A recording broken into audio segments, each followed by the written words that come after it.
You spend your whole life chasing a Lombardi trophy, battling through 17 grueling weeks, the physical toll, the mental grind, just to reach the mountaintop.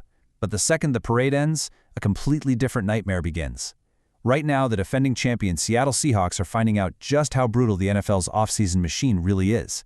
They aren't just battling complacency. They are actively scrambling to patch major, unexpected holes in a championship roster before the season even starts. We're talking critical injuries, unannounced absences, and a head coach in Mike Macdonald, who is currently being forced to completely shuffle his deck just to keep this team's historic ambitions alive. Let's break down exactly what is happening inside Seattle's training camp, because the blueprint to beat the defending champs might already be unfolding. Section 1. The Quest to Repeat. Before we dive into the specific injuries tearing at this roster, we have to talk about the sheer gravitational weight of what Seattle is actually trying to accomplish here. The quote on your screen isn't just a fun piece of trivia, it is a warning label. No NFC team has repeated as Super Bowl champions since the 1993 Dallas Cowboys. Think about that for a second. We're talking about more than 3 decades. Entire generations of football fans have never seen an NFC team go back-to-back since Jimmy Johnson, Troy Aikman, and Emmitt Smith pulled it off. Coming off an incredibly dominant 14-3 season, Seattle is quite literally chasing football immortality. But here is the harsh reality of the National Football League. The system is actively engineered to destroy you. The salary cap, the reverse order draft, the brutal attrition rate, every single mechanism in this league is designed to tear a championship roster down to the studs. To survive that, to actually repeat, you need flawless execution, perfectly timed peaking, and frankly, you need incredible injury luck. But as we are already seeing on the defensive side of the ball, Seattle's luck has completely run out. Section 2. Losing Emmanwori. If you watched any Seahawks football last year, you know that their title run was fueled by what became known as the dark side defense. This wasn't just a good unit. It was a highly efficient, absolutely formidable machine that completely dictated the pace of the game. And in today's NFL, which is basically a track meet of elite passing attacks, defending a title requires a secondary that can adapt to anything. The linchpin of that adaptability? Rookie nickelback, Nick Emmanwori.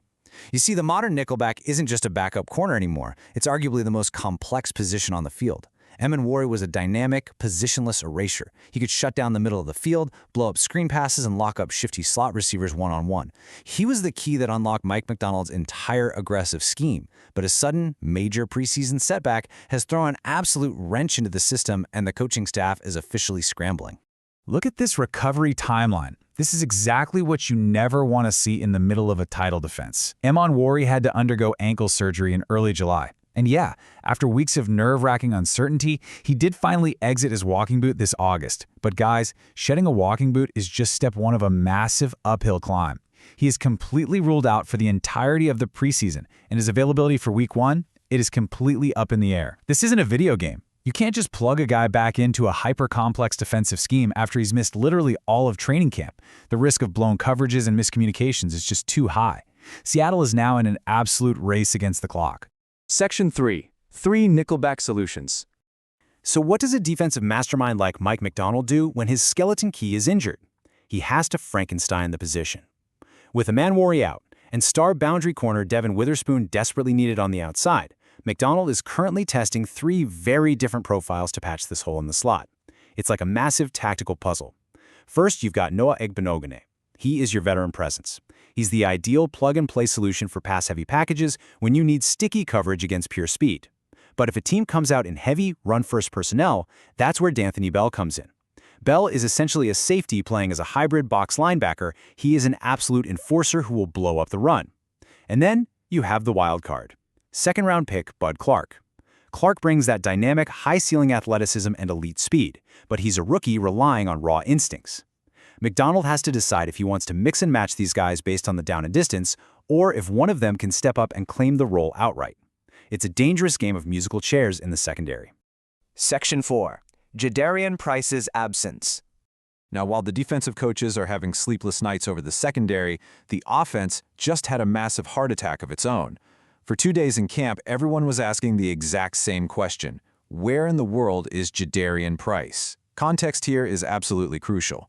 Price is their first-round rookie running back out of Notre Dame, and by all accounts, he had been lighting up camp, just flashing incredible, explosive talent every time he touched the ball. And then he vanishes. No warning, just gone from the practice field for 2 consecutive days. In the hyper-paranoid ecosystem of an NFL training camp, an unannounced absence from your premium first-round offensive weapon instantly sparks rumors. Fans were panicking, media was speculating, the fear of a season-derailing injury was palpable.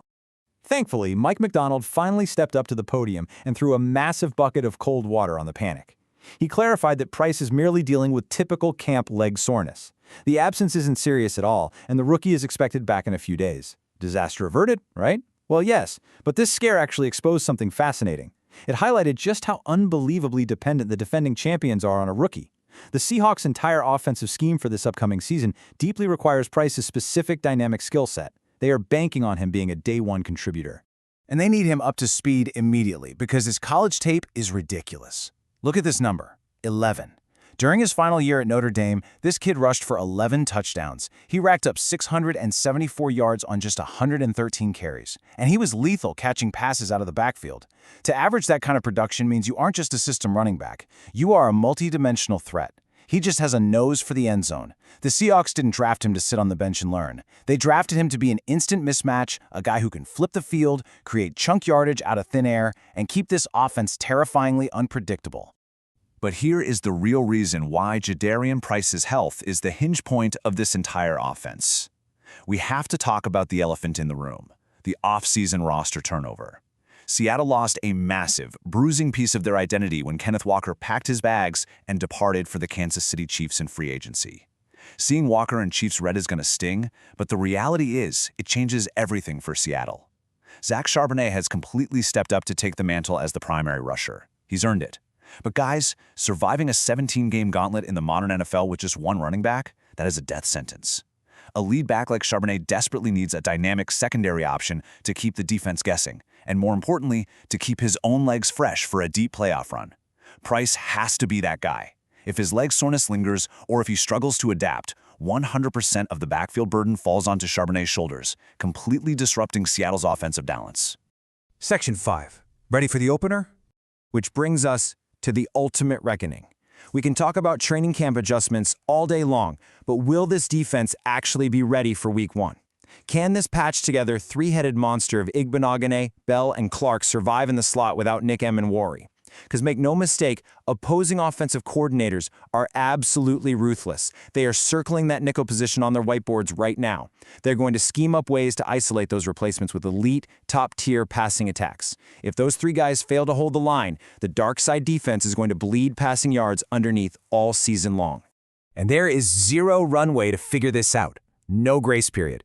We're going to find out exactly what this roster is made of right out of the gate. September 9th. 8:20 p.m. Eastern.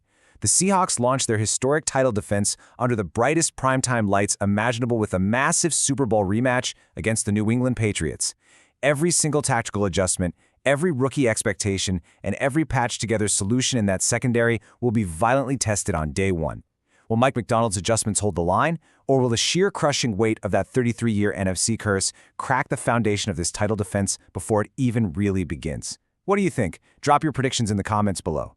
Do you think the Seahawks can overcome these early injuries, or is the Super Bowl hangover already setting in? Let me know your thoughts. If you want to stay ahead of every major storyline in the league, make sure you hit that subscribe button, like this video, and consider supporting the channel by becoming a member of NFL Nexus. We've got a massive season ahead. I'll see you in the next one.